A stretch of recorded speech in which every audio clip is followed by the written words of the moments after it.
As teams trim down their 53-man roosters, the subject of waiver claims comes up a lot. So here are 3 players that the Vikings should waiver claim. And quick rundown of the 53 waiver claim rules. Players with 4 years or less of service in the NFL are subject to waivers. So Cam Newton's a free agent right now, baby. We'll get to him a little bit later on in the day. Waiver priority is based on 2021 draft order, so the Vikings would be 14th. You don't lose priority by using it, so it isn't like fantasy football. If you put in a waiver claim, you don't automatically go to the bottom of the heap. Teams have to roster waiver claims. They have to put them on the 53. They can't just slide them down to the practice squad, try to be all sly like nah. And waivers process tomorrow at 4 p.m. Eastern time, one full day after 53-man rosters are due. So spoiler, I haven't seen any tight ends that are worth putting in a waiver claim. Oh, but we need tight end depth. Yes. So you want them to claim and roster a bad one? Nah. So here are the 3 that we like to see. Number 1, linebacker Jahlani Tavai of the Lions. And the Lions punted on the former 2019 second-round pick coming out of Hawaii. Number 43 overall. I mean, that's almost a first-round pick. A new regime coming in, Brad Holmes and Campbell cleaning out Quinn and Patricia's old dudes. In 2 years, Tavai has posted 116 tackles, 2 sacks, 19 pressures. Had a pretty promising rookie year. Second year, he struggled in coverage and missed tackles, but also was in a horrible defense. Now, I think that he would be a solid reclamation project, but he's not the uber athlete of a Chaz or a Dye or a Lynch, but he is an old-school style, tough-nose middle linebacker who was stuck on a bad team. Plus, a little bit inside information on which kneecap Dan Campbell will bite at first. So we'll take that.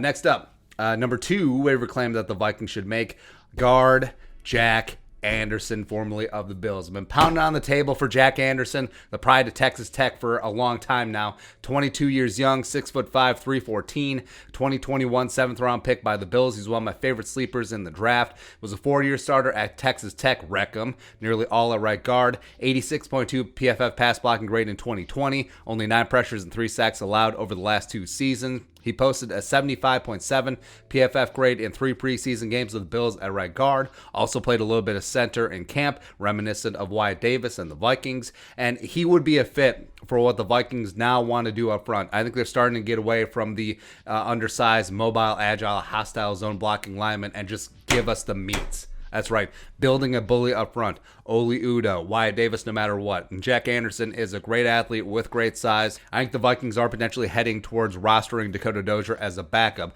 I would take Jack Anderson over Dozier 10 times out of 10. In fact, 99.99999 times out of 10. Doesn't work, but whatever. Lastly, waiver claim number 3 that the Vikings should make, safety Nate Holley, formerly of the Dolphins. 26 years young, 6', 209, was a 2017 UDFA out of Kent State. He's only had service in the league for 2 years, so he doesn't qualify for being a free agent right away, so he still has to go through waivers. Fun fact, 2017, Holley was actually UDFA in rookie camp with the Vikings. Didn't quite work out.